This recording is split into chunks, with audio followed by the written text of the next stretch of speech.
قصا کے دو بیٹے تھے، ایک نیک سیرت و کردار عبد المناف اور دوسرا نااہل بیٹا عبدالدار۔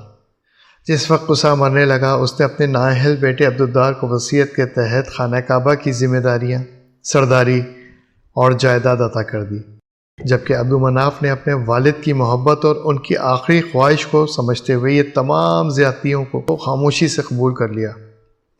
مگر جب اگلی نسل جوان ہوئی تو عبد المناف کے سب سے ہونہار اور نمایاں حیثیت والے بیٹے ہاشم کے لیے قریشی قبیلہ کھڑا ہو گیا۔ ان کا موقف یہ تھا کہ خاندان عبدالدار سے یہ ذمہ داریاں واپس لے کر ہاشم کے حوالے کی جائیں۔ اس معاملے میں دو بڑے گروہ بن گئے۔ ہاشم سمیت ان کے بھائیوں اور تمام حمایتیوں نے کعبے کی دیوار کے ساتھ بہترین قسم کی عطر لا کر رکھ دی اور سب نے اس میں اپنی انگلیوں کو ڈبو کر یہ عہد کیا، یہ وعدہ کیا کہ وہ ایک دوسرے کا ساتھ کبھی نہیں چھوڑیں گے۔ اس عہد کی توثیق کے لیے انہوں نے کعبے کی دیواروں پر انگلیاں بھی مل لیں، جس کے باعث تاریخ یعنی کہ ہسٹری اس گروہ کو المعطرہ کے نام سے یاد رکھتی ہے، جبکہ دوسرے گروہوں نے بھی قسم کھائی جنہیں منسلکہ کہا گیا تھا۔ دنگے فساد کے خدشے کے تحت بیچ میں ثالثی سامنے آئے، کیونکہ حرم اور اس کے اطراف میں لڑائی جھگڑا تشدد سخت منع تھا۔ سمجھوتے کے تحت یہ طے پایا کہ عبد المناف کی اولاد نذرانہ دینے اور زائرین کی کفالت کے فرائض انجام دے گی، جبکہ عبدالدار کی اولاد دیگر فرائض کے ساتھ مجلس شورا منعقد کیا کرے گی۔ اس وقت مکے میں تجارت عام تھی اور ہاشم کے ساتھ میں دو کارواں انہی دنوں شروع ہوئے۔ موسم سرما میں جنوب کی طرف یعنی یمن کی جانب سے اور گرمیوں میں بازنطینی سلطنت روم کی طرف سے یہ دونوں قافلے آتے تھے۔ یہ دونوں مخالف راستے اسی شاہراہ عطر و لبان پر تھے۔ شمالی شاہراہ کے ایک نخلستانی شہر پر یہ قافلے قیام کرتے تھے، جہاں کا امیر ترین طبقہ یہودیوں کا تھا۔ حسب معمول ان یہودیوں کا بنیادی کاروبار بھی اس وقت سود ہی تھا، جس میں عام لوگ بری طرح جکڑے ہوئے تھے۔ انہی کے ساتھ ساتھ عربوں کے دو مشہور قبیلے بھی ہوتے تھے، جن کی نسبت قائلہ نامی ایک بزرگ خاتون سے تھی۔ قائلہ کی نسبت دراصل دو بیٹے تھے اور انہی دو بیٹوں کے نام پر یہ دو قبیلے مشہور ہوئے تھے، جن کا نام اوس اور خزرج تھا۔ یہ دونوں قبیلے اسی نخلستان میں آباد تھے جس کو یثرب کہا جاتا تھا۔ ان دونوں قبیلوں کے اندر خاندان نجار کی ایک اہم حیثیت تھی، جس کا تعلق خزرج قبیلے سے تھا۔ اس خاندان کی ایک بہت با اثر خاتون گزری تھیں، جن کا نام مسلمہ بن عمرو خزرج تھا۔ ہاشم بھی آتے جاتے یثرب ضرور قیام کرتے تھے۔ اسی ایک قیام کے دوران انہوں نے مسلمہ بن عمرو سے عقد کی خواہش ظاہر کی۔ مکہ کے علاوہ بیرون وطن بھی ہاشم کی بڑی عزت کی جاتی تھی، کیونکہ جنوبی عرب کے قبیلے کا تسلط یثرب پہ بھی تھا، اور ہاشم تو کعبے کی ذمہ داریوں اور شرافت کے سبب بھی جانے جاتے تھے۔ بی بی مسلمہ نے ایک شرط کے ساتھ درخواست قبول کی کہ جو بھی اولاد ہوگی وہ یثرب میں ہی رہے گی۔ ہاشم کو کوئی اعتراض نہیں تھا، کیونکہ مکہ کی نسبت یثرب کی آب و ہوا کافی بہتر تھی، جبکہ شمالی سفر میں آتے جاتے وہ اپنے بچوں کے ساتھ کچھ قیام و آرام کر سکتے تھے۔ اس عقد یعنی نکاح کے بعد بی بی مسلمہ سے ہاشم کے ایک بیٹے شیبہ پیدا ہوئے، جو اپنی والدہ کے ساتھ ہی رہے۔ اگلے چند سالوں میں معمولات زندگی یہ نہیں رہی، کیونکہ ہاشم عقد کے بعد زیادہ عرصے تک زندہ نہیں رہے۔ وہ ایک تجارتی سفر کے دوران فلسطین میں غزہ کے مقام پر بیماری سے وفات پا گئے۔ ہاشم کے دو سگے بھائی عبدالشمس اور مطلب اور ایک سوتیلے بھائی نوفل تھے۔ عبدالشمس تجارتی معاملات کی وجہ سے شام یا پھر یمن میں رہتے تھے، جبکہ نوفل بھی تجارت کے لیے موجودہ عراقی علاقوں میں آتے جاتے رہتے تھے۔ چھوٹے بھائی مطلب اپنے بھائیوں کی غیر موجودگی میں حاجیوں کے معاملات اور دیکھ بھال بہت احسن طریقے سے سنبھالتے تھے، لیکن وقت کے ساتھ ساتھ اب مطلب کو ان اہم ذمہ داریوں میں ساتھ دینے کے لیے کسی جانشین ساتھی کی ضرورت تھی، اور وہ اس ضرورت کو شدید انداز میں محسوس کرتے تھے۔ آنے والے سالوں میں ان کی اپنی اولادوں اور دوسرے بھائیوں کے بچوں کی صلاحیتوں کے مقابلے میں ہاشم کے یثرب والے بیٹے شیبہ کے بارے میں جو کچھ مشہور ہو رہا تھا، اس کے تحت مطلب نے یثرب جا کر شیبہ سے ملنے کا فیصلہ کیا۔ ملاقات کے بعد مطلب نے شیبہ میں وہ ساری خصوصیات پائیں جو ان کے خاندان کی وراثت کو سنبھالنے کے لیے ضروری تھیں۔ بی بی مسلمہ بھی چاہتی تھیں کہ ان کا بیٹا بھی اپنے والد کی طرح سردار بنے، جو عرب میں مقدس و عظیم مرکز کعبے کی ذمہ داریاں سنبھالتے تھے۔ ان کے لیے باعث فخر تھا کہ شیبہ اب یہ ذمہ داریاں سنبھالے گا، اس لیے انہوں نے اپنے لخت جگر کو ان کے چچا کے ساتھ جانے کی اجازت دے دی۔ جس وقت مکے میں یہ دونوں داخل ہو رہے تھے تو مطلب کے ساتھ ان کے بھتیجے شیبہ اونٹ پر ہی بیٹھے تھے۔ لوگوں نے مطلب کے ساتھ اس اجنبی بچے کو دیکھ کر مطلب سے پوچھا، عبد المطلب یعنی مطلب کا غلام، جس کے جواب میں مطلب نے کہا، نہیں، یہ میرے بھائی ہاشم کا بیٹا ہے۔ لوگوں کی غلط فہمی کی وجہ سے جو الفاظ منہ سے نکلے تھے وہ شیبہ کے لیے تمام عمر طنز و تحقیر کے بجائے محبت اور عقیدت کی علامت کے تحت عبد المطلب ہی رہے، جس پر انہوں نے بھی کبھی اعتراض نہیں کیا۔ عبد المطلب کو مکہ آنے کے کچھ ہی عرصے کے بعد اپنے والد کی جائیداد کے معاملے پر اپنے چچا نوفل سے الجھنا پڑ گیا۔ چچا کی سرپرستی اور یثرب کے دباؤ کی وجہ سے انہیں ان کا تمام جائز حصہ بھی مل گیا۔ جو لوگ ان سے رہنمائی کی آس لگائے بیٹھے تھے انہیں بھی عبد المطلب نے کبھی مایوس نہیں کیا۔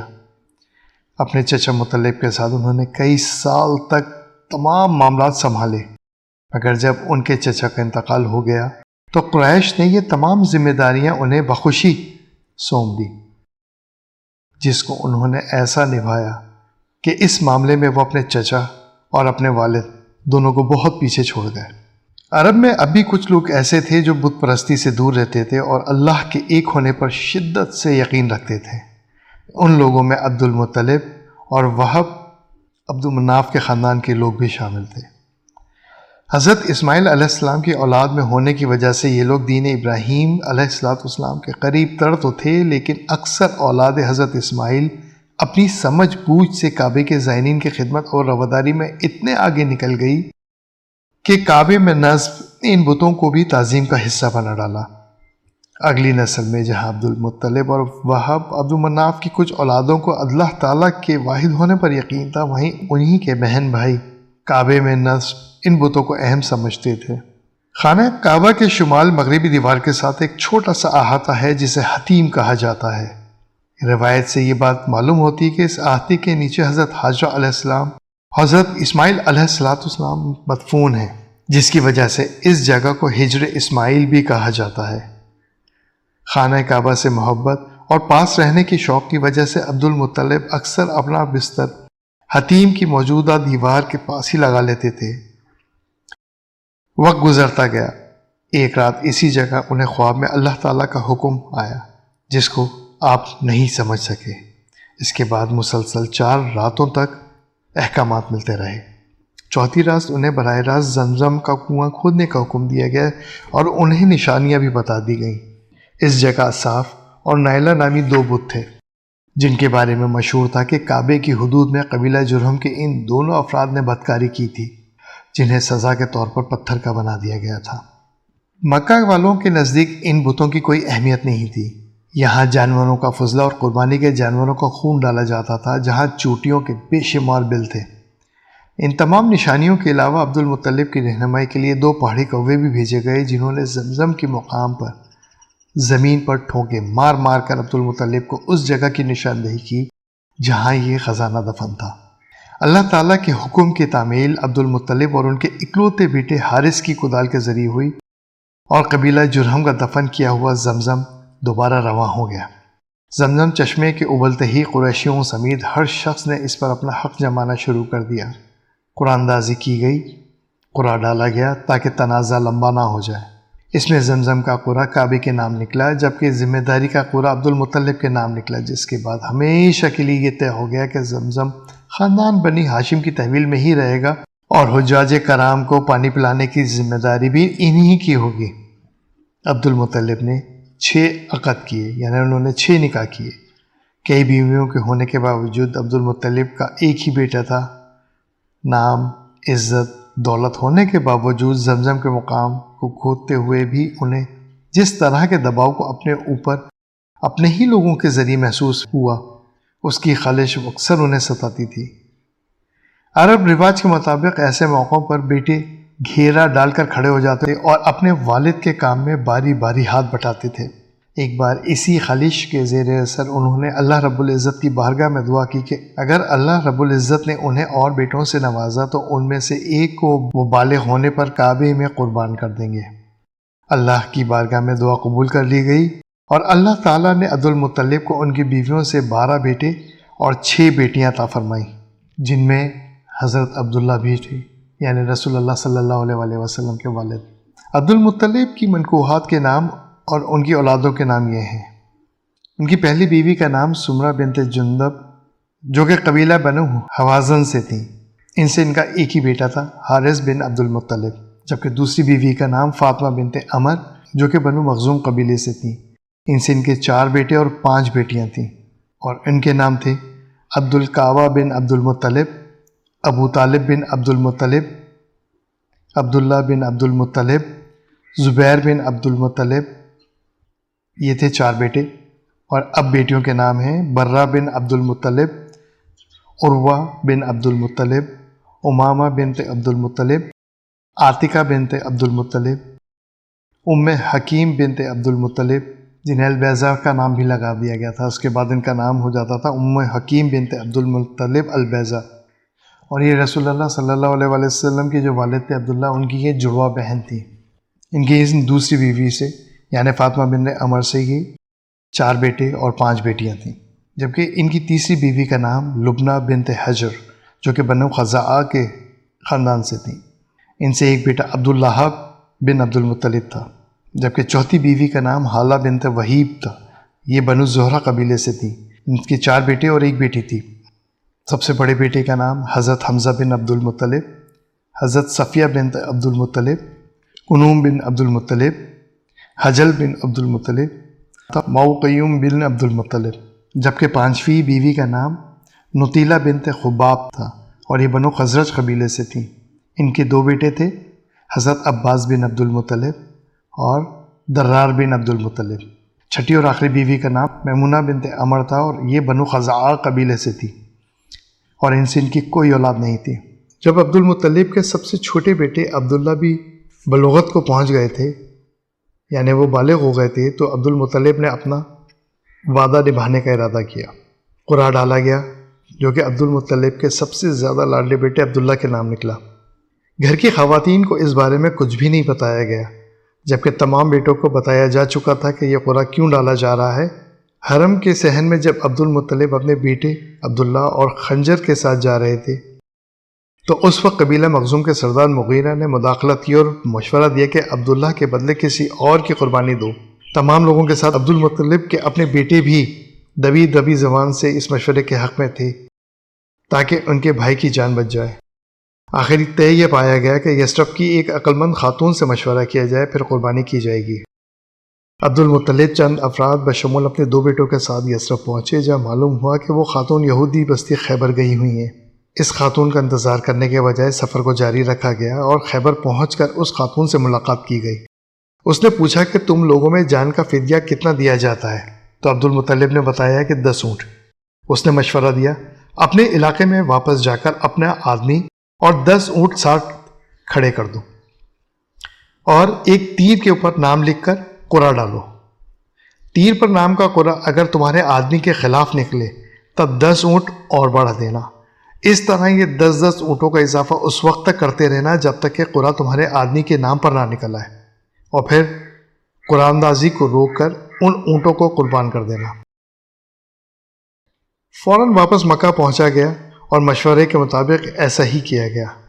قرعہ ہر بار عبداللہ رضی اللہ تعالیٰ عنہ کے خلاف نکلتا رہا، اور 10 کا اضافہ کرتے کرتے اونٹوں کی تعداد 100 پر پہنچ گئی۔ عبد المطلب نے اس اہم معاملے پر ایک تیر کی شہادت کو کافی نہیں جانا۔ انہوں نے اگلی 2 اور بار یہ عمل کیا، اور ہر بار یہ شہادت حضرت عبداللہ کے حق میں آئی۔ اب سب کو اطمینان ہو گیا کہ اللہ تعالیٰ نے کفارہ قبول کر لیا ہے، جس کے بعد ان اونٹوں کو قربان کر دیا گیا۔ جہاں عبد المطلب کو اپنے تمام بیٹوں پر فخر تھا، وہاں عبداللہ پر بھی فخر کے آثار سب سے زیادہ نمایاں رہتے تھے، اور اس کی ایک وجہ یہ تھی کہ عبد المطلب عبداللہ سے خاص طور پر محبت کرتے تھے۔ ایک ایک کر کے تمام بیٹوں کی شادیاں کر دی گئیں، جبکہ عبد المطلب کو اپنے بیٹے عبداللہ کے لیے قریش قبیلے کے پہلے سردار قصہ کے بھائی زہرہ کے پوتے وہاب عبد مناف کی نیک سیرت بیٹی آمنہ بنت وہب پسند آئیں۔ وہاب خاندان زہرہ کے سردار تھے۔ اللہ تعالیٰ پر کامل ایمان رکھنے والے عبداللہ اور بی بی آمنہ کی شادی بخوشی اور رضامندی کے ساتھ 569 AD میں ہو گئی۔ یہ سال کئی واقعات کی بنا پر اہمیت کا حامل ہے۔ اس سال کو عام الفیل بھی کہا جاتا ہے، یعنی کہ اس سال خانہ کعبہ کے اوپر ابراہا نے اور اس کے لشکر نے حملہ کیا تھا۔ اس بنا کے اوپر اللہ رب العزت نے ایک پوری قرآن کی آیت اتاری ہے۔ ابابیل کے اس حملے کے اوپر بہت سارے کانسیپٹ جو کہ نان مسلمز نے کریٹ کیے ہیں، ان کو رد کرنے کے لیے میں نے ایک ویڈیو بنائی ہے جنت کی چڑیا کے نام سے، وہ اسی چینل پر موجود ہے۔ اتنی بڑی تعداد میں ابابیلیں آئیں کہاں سے تھیں، کیونکہ یہ مکے کی تو رہائشی تھی نہیں، یہ انہوں نے کہاں سے آ کے اٹیک کیا تھا، یہ کہاں سے گیدر ہوئی تھی، ان کو کیوں جنت کی چڑیا کہا جاتا ہے، ان کے کیا معاملات تھے، یہودی ان سے کیوں خار کھاتے ہیں، یہ ساری چیزیں میں نے اپنی اس ویڈیو کے اندر رکھی تھی۔ اگر آپ جاننا چاہتے ہیں ان سوالات کے جواب اور اس کے علاوہ جو کچھ ابابیل کے حوالے سے آپ کے دماغ میں ہے، تو اس ویڈیو کو جا کے ضرور دیکھیے گا۔ اللہ تعالیٰ کی ذات سے جوڑے جانے کے بعد لات، عزا اور منات کے بت عرب میں ہی تھے، جنہیں اللہ کی بیٹیاں یعنی فرشتے کہا جاتا تھا۔ طائف کے لوگ لات کی پوجا کرتے تھے اور پیار سے خاتون طائف بھی کہتے تھے۔ یہ لوگ قبیلہ ثقیف سے تعلق رکھتے تھے اور جو خود کو قریش کا ہم پلہ کہتے تھے۔ حضرت اسماعیل علیہ السلام کی اولاد ہونے کے باوجود انہیں یہ معلوم تھا کہ ان کا یہ دعویٰ اور مندر مکہ کے قریش اور خانہ کعبہ کے آگے کوئی حیثیت نہیں رکھتا۔ اس وقت عبد المطلب کے چچا زاد بھائی ورقہ بن نوفل مسیحیت یعنی کرسچینٹی اختیار کر چکے تھے۔ وہ ایک اللہ کے معبود برحق ہونے پر یقین بھی کرتے تھے اور اسی لیے ساری عمر کعبے کے بتوں سے ہمیشہ دور رہے۔ اس بات پر ان کا عقیدہ مضبوط تھا کہ نبی کی بعثت کا وقت بہت قریب ہے۔ اس بات کی تائید علم نجوم کے ماہر جوتشیوں اور کاہنوں نے بھی کر دی تھی، جبکہ یہودیوں کے نزدیک یہ عقیدہ ان کے ایمان کے قریب ترین تھا، اس لیے وہ سب ایک زبان ہو چکے تھے۔ ان کے نزدیک وہ تمام علامات اور نشانیاں جو آمد نبی کے لیے پہلے سے بتائی جا چکی تھی، سب ظاہر ہو چکی تھی۔ خدا کے منتخب نسل ہونے کے سبب ان کو یہ یقین تھا کہ یہ نبی انہی یہودیوں میں ہی آئے گا۔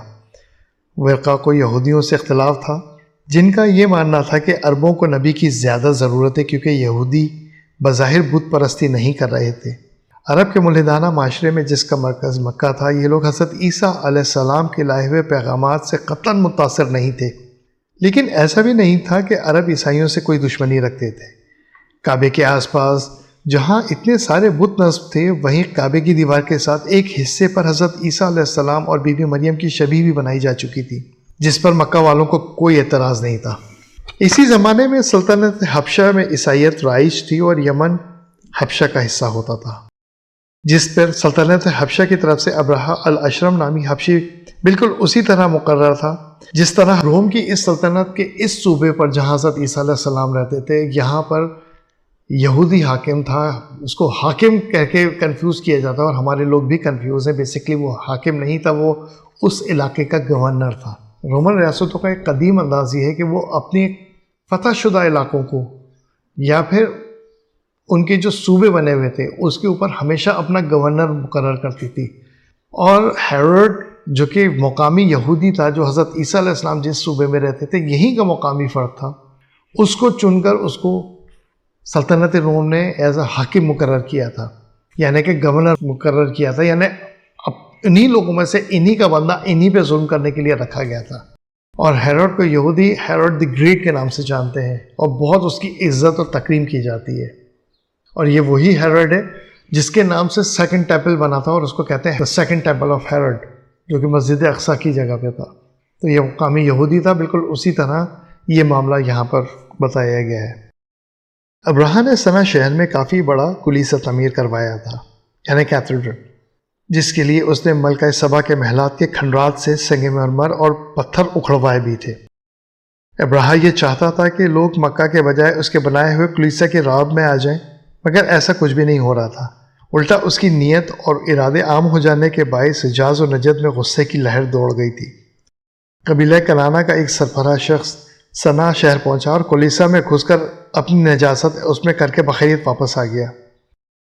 اس واقعے کے بعد ابراہا نے مکہ معظمہ پہنچ کر خانہ کعبہ کو ڈھانے کی قسم کھا لی اور اگلے چند دن کے بعد ایک بڑی فوج کے ساتھ مکہ کوچ کر گیا۔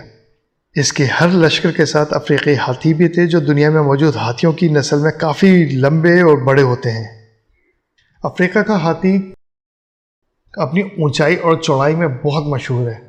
دنیا میں مختلف جتنے بھی ہاتھیوں کی اقسام ہیں اس میں سب سے زیادہ طاقتور ہائٹ میں اور چوڑائی میں یہی افریقہ کے ہاتھی ہوتے ہیں۔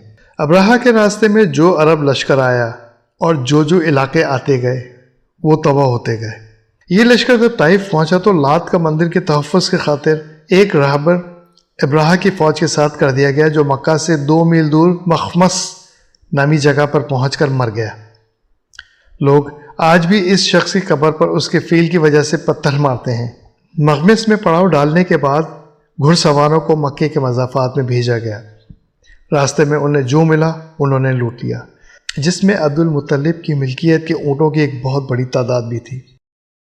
ابراہا نے ایک قاصد مکہ بھیج کر سرداران مکہ سے ملنے کی خواہش کو ظاہر کیا تاکہ سردار خون ریزی سے بچنے کے لیے ابراہا کو کھلا راستہ دیں اور وہ کعبے کو ڈھا کر اپنی قسم پوری کر سکے۔ مکے کے لوگوں کے نزدیک ایک ہی شخص اہم تھا جو جا کر اس سے بات کر سکتا تھا، اور وہ تھے عبد المطلب۔ وہ جب ابراہا کے پڑاؤ پر پہنچے تو ابراہا ان کی شخصیت کو دیکھ کر بے انتہا متاثر ہوا اور ان کے ساتھ ہی قالین پر بیٹھ گیا۔ آپ نے اپنے 200 اونٹوں کا مطالبہ کر دیا، جبکہ ابراہا نے اپنا مقصد بیان کرنے کے بعد عبد المطلب سے تعجب سے کہا، میں تمہارے مذہب کا مرکز تباہ کرنے آیا ہوں اور تم اس کی فکر کرنے کے بجائے اپنے اونٹوں کی فکر کر رہے ہو۔ عبد المطلب نے جواب دیا، جس طرح میں اپنے اونٹوں کا مالک ہوں اسی طرح خانہ کعبہ کا بھی ایک مالک ہے اور وہ خود ہی اس کا تحفظ کرے گا۔ ابراہا نے عبد المطلب کا جواب سن کر اتنا کہا کہ وہ اپنی قسم کو ضرور پوری کرے گا، پھر اپنے آدمیوں کو حکم دیا کہ ان کے اونٹ واپس کر دیے جائیں۔ عبد المطلب نے واپس آ کر تمام لوگوں کو حکم دیا کہ وہ پہاڑوں پر چلے جائیں، پھر چند افراد کے ساتھ حرم کعبہ میں آ کے اللہ سے ابراہا اور اس کے لشکر کے خلاف مدد مانگی، دعا کی اور خود بھی پہاڑوں پر چلے گئے۔ دوسرے دن صبح ابراہا اپنے لشکر کے ساتھ نکلا تاکہ کعبے کو ڈھا سکے۔ اس کے بعد اس کے ساتھ جو کچھ ہوا تاریخ اس پر گواہ ہے۔ ابابیل سے ملتی جلتی چڑیوں کے غول آئے اور کنکریوں کی ایسی بوچھاڑیں کی جیسے آسمان سے گلیاں برس گئی ہوں۔ وہ کنکر فولادی ذرا بختر تک کو پھاڑ گئے، چند ایک کے سوا کوئی بھی باقی نہیں بچا۔